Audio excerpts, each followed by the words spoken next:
33절 저희가 대답하되 우리가 아브라함의 자손이라 남의 종이 된 적이 없거늘 어찌하여 우리가 자유케 되리라 하느냐. 주님이 32절에 진리를 알면 그 진리가 너희를 자유케 한다라는 말씀에 대한 대답이었습니다. 저는 이 구절을 보고 그들이 올챙이 시절을 기억을 못하는 것이 아닐까 이런 생각을 해봤어요. 물론 오래전 이야기지만 그들은 애굽의 종살이의 삶을 살았었잖아요. 그런데 물론 오래전 이야기니까 잊어버릴 수도 있겠지만 사실 그들에게는 하나님이 주신 어떤 결혼식의 언약, 하나님 백성에 대한 언약조로 10계명을 주셨거든요. 출애굽기 20장에 처음 그 10계명에 대해서 나오는데 사실은 유대인들이 생각하는 10계명과 또 우리 개신교들의 10계명과 또 천주교인의 10계명이 사실 계명 조항이 조금 틀립니다. 그런데 우리는 이제 어떤 뜻에 의해서 그렇게 조금은 다르게 했을지 몰라도 원래 이 10계명을 받았던 그들이 생각하는 10계명이 더 정답이지 않겠습니까? 자, 출애굽기 20장을 잠깐 보겠어요. 20장 2절에 이 얘기가 나옵니다. 나는 너를 애굽 땅 종되었던 집에서 인도하여 낸 너의 하나님 여호와로다. 이게 바로 1계명인 거죠. 이 뒤에 있는 모든 계명을 지키기에 앞서 나는 누구인가, 나에 대한 너희에 대해 그 정체성이 무엇인가를 먼저 기억하라는 것입니다. 종되었던 그 애굽 땅에서 인도한 하나님이다라는 것이죠. 그럴 때에 주님이 우리의 주인이심을 고백하는 사실은 그런 계명이에요. 그리고 이 계명이 나 외에는 다른 신을 너에게 있게 하지 말지라 라는 게 이 계명입니다. 그래서 그 계명 안에는 우상을 만들거나 어떤 형상을 만들거나 그리고 다른 신을 섬기고 그런 이야기들이 그 안에 다 포함이 되어 있는 것이죠. 그리고 3계명이 하나님의 이름을 망령되이 일컫지 말라. 그리고 4계명이 안식일을 거룩히 지키라. 5계명이 그 다음에 부모님을 공경하라 라는 말씀이죠. 그런데 우리 개신교는 1계명이 나 외에는 다른 신을 너에게 잊지 말아라. 그 다음에 2계명이 아무 형상을 만들지 말아라. 이렇게 사실은 2계명을 두 개로 쪼개서 이야기가 되고 있죠. 그러나 이제 천주교에서는 우리 개신교와 쭉 갔다가 마지막 계명이 3계명이 없죠. 어떤 형상을 만들지 말아라 하는 그 계명을 이 없고 마지막 우리 개신교에서 생각하는 10계명인 내 이웃의 집을 탐하지 말라와 이웃의 아내와 여종 소유를 탐내지 말라. 이거를 또 9계명 10계명으로 나눠 놨어요.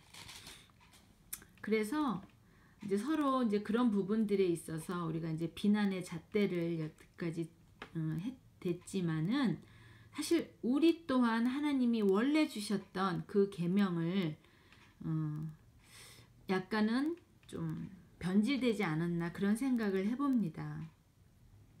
먼저 전제돼야 될 것이 바로 종되었던 우리를 인도하실 하나님이라는 그 고백에서부터 이 계명들이 시작돼야 된다라는 거, 그것을 우리도 기억을 해야 되겠습니다.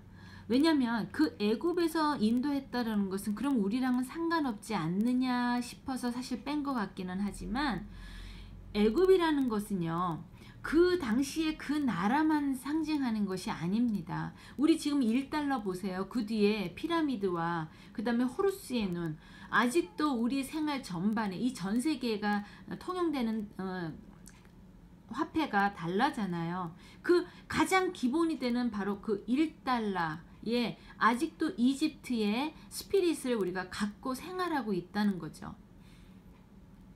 그 애굽은 이 세상의 시스템화된 그 나라를 상징하고 있다는 것이에요. 그래서 주님이 결국 우리 그러한 세상에서부터 나중에 우리를 인도하여 주님이 계신 그곳으로 우리를 부르실 거라는 예표입니다.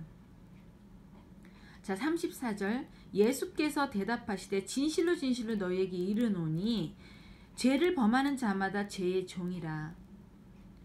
주님이 우리를 보실 때요, 우리는 아담의 후손으로서 우리가 그렇게 죄에 눌린 죄의 종이라고 보셨던 것이죠. 그래서 주님이 처음에 누가복음에 이러한 메시지가 써 있죠. 누가복음 4장에 처음 공생애를 시작하셨을 때 안식일에 회당에서 주님이 말씀하셨던 게 있어요. 누가복음 4장 17절에 선지자 이사야의 글을 펴서 읽으시는데요.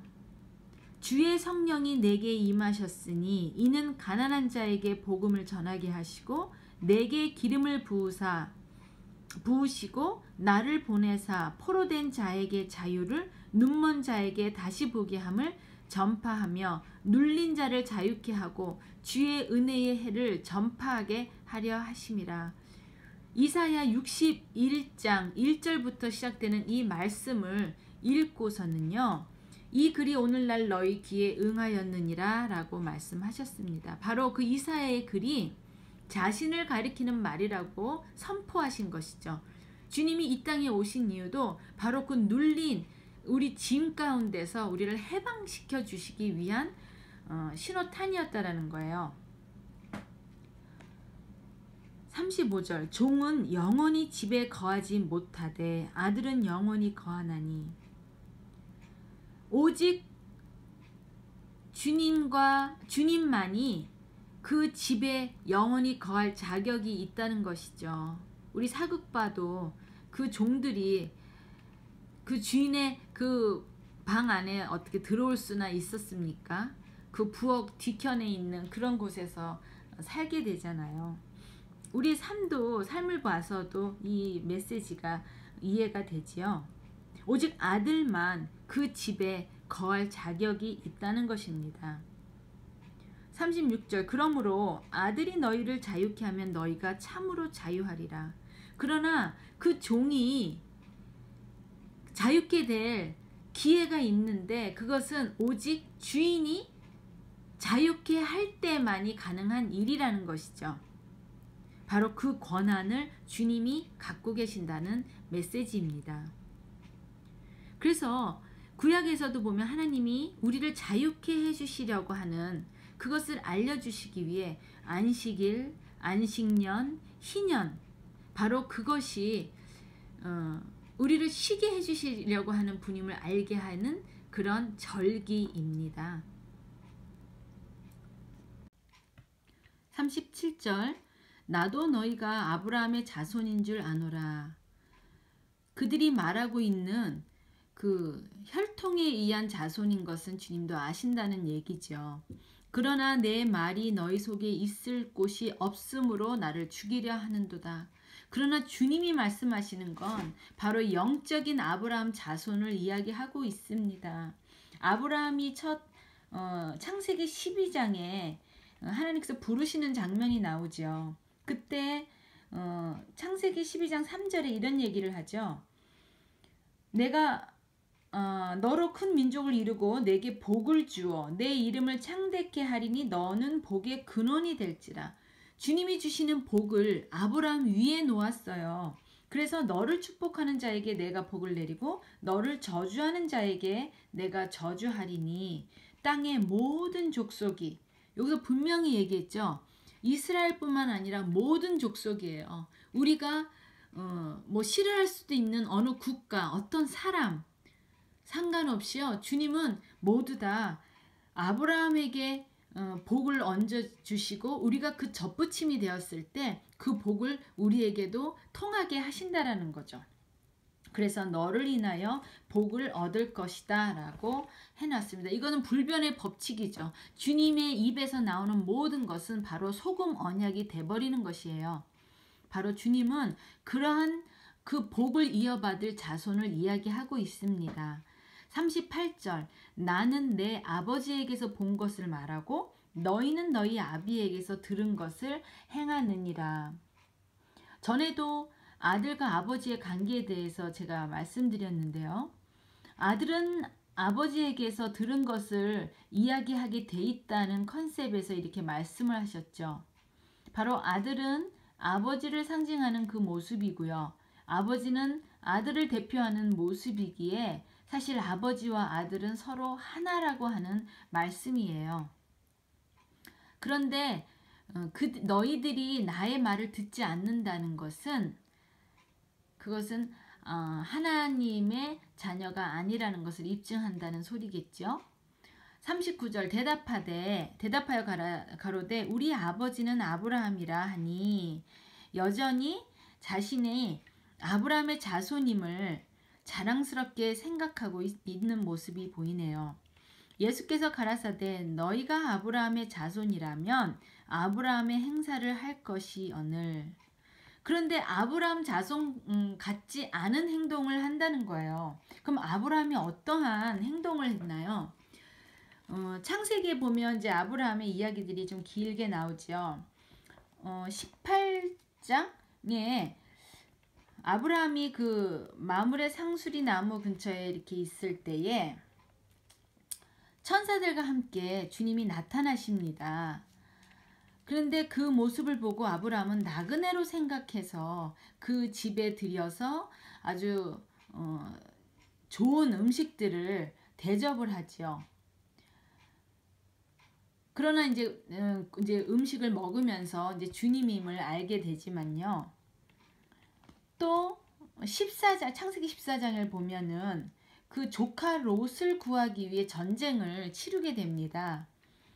그리고 나서 그 전쟁에 승리를 한 후에 찾아온 자가 있죠. 바로 멜기세덱이라는 자가 찾아오는데 그 멜기세덱에게 전리품 10분의 1을 그에게 주는 사건이 기록되어 있습니다. 근데 그 멜기세덱이 사실은 많은 어떤 해석이 있죠. 그러나 저는 그것을 예수님으로 봅니다. 그 멜기세덱은 그 채테크해서 의라는 소리입니다. 공의. 그래서 멜기 나의 왕이라는 소리죠. 의의 왕이라는 소리고요. 거기에 살렘의 왕이라고 써 있어요. 살렘이란 말이 뭐예요? 샬롬이잖아요. 평화의 왕이라는 소리예요. 그러나 이제 그 살렘이라는 말 때문에 어떤 지명으로 생각해서 그 당시 이제 예루살렘의 그 전 옛 이름이 살렘이었을 것이다. 그래서 그 살렘 지방에 계속해서 있었던 어떠한 하나님을 모시는 제사장인 그가 아브라함을 맞으러 온 것이다 라고 얘기했지만 그건 이제 사람들의 이성적인 사람들에게 이해시키기 위한 해설로 저는 보는 거죠. 그 멜기세덱이 포도주와 떡을 가지고 와서 아브라함에게 주는 모습은 그야말로 예수의 모습이라고도 할 수 있죠. 그리고 또한 이걸 가지고만 제가 그렇게 해석하는 것은 아니고요. 히브리서 5장과 7장에 그 멜기세덱에 대해서 자세히 사실 나옵니다. 거기서 바울도 멜기세덱에 관하여서는 우리가 할 말이 많지만 너희들이 듣는 것이 어려워하므로 해석하기가 어렵다. 아직 말할 수가 없다라고 얘기를 합니다. 굉장히 미스테리한 그런 사람처럼 묘사가 돼 있죠. 7장에도 그런 말이 써 있어요. 의의 왕이고 또 살렘의 왕이니 곧 평강의 왕이요. 사실은 평강의 왕, 의의 왕 하면 누굽니까? 이 세상에 오직 한 분 예수밖에 없잖아요. 그리고 또한 3절에 보면 아비도 없고 어미도 없고 족보도 없고 시작한 날도 없고 생명의 끝도 없어서 하나님의 아들과 방불한 그 모습이었다는 거죠. 항상 제사장으로 있는 그분이었다는 거죠. 이 세상에 족보가 없는 사람이 어디 있습니까? 어미가 없는 사람이 어디 있어요? 오직 알파와 오메가 되신다는 분이 한 분밖에 없잖아요. 바로 예수님인 거죠. 아브라함은 그렇게 예수님을 만났고 예수님께 그런 예의를 표한 모습이 나옵니다. 자, 그래서 주님은 그러한 얘기를 한 거예요. 근데 41절을 보면 너희는 너희 아비의 행사를 하는도다. 우리의 아비가 아닌 다른 아비의 행사를 한다고 얘기를 했죠. 대답하되 우리가 음란한 데서 나지 아니하였고 아버지는 한 분뿐이시니 곧 하나님이시로다. 자신들의 아버지도 하나님이라고 이야기를 합니다. 이들이 우리가 이제 4장에서도 봤지만 사마리아 여인과 그 사마리아 지방이 그 피가 섞였다고 해서 정말 어떻게 보면 이방인 취급을 하고 정말 이방인보다 더 못한 취급을 해서 그 길로도 가지 않는 사람들이었잖아요. 그래서 자기네들은 어떤 다른 이방인들의 피가 섞이지 않은 순수 정말 혈통이라는 것을 자랑하고 있는 거예요. 그 자부심, 그 선택된 백성이라는 자부심이 굉장히 드러나고 있습니다. 42절 예수께서 가라사대 하나님이 너희 아버지였으면 너희가 나를 사랑하였으리니 이는 내가 하나님께로 나아서 왔음이라. 나는 스스로 온 것이 아니요 아버지께서 나를 보내신 것이니라. 여전히 하나님을 높이시는 그런 주님의 말씀입니다. 이 이스라엘의 문화는 모든 것이 주님의 어떤 그 생각 컨셉에서 나온 것이기에 이스라엘 자체의 문화가 모든 근거가 아버지께서로부터 받은 것일 때 그것이 인정된다라는 거예요. 그래서 여러 가지 그런 상황상 주님은 언제나 주님의 모든 말과 행동의 근거가 아버지께로부터 왔다라고 이야기를 하는 것입니다. 어찌하여 내 말을 깨닫지 못하느냐? 이는 내 말을 들을 줄 알지 못함이로다. 정말 애통하는 심정으로 토해내는 말 같아요. 답답하셨겠지요. 정말 바로 앞에 그들이 그렇게 사랑한다고 외치는 그 하나님 자신이 서 있는데 말입니다. 앞으로 주님이 또 오시겠죠. 또 오실 때 우리는 이러한 오류를 범하면 안 되겠다라는 생각을 해봅니다.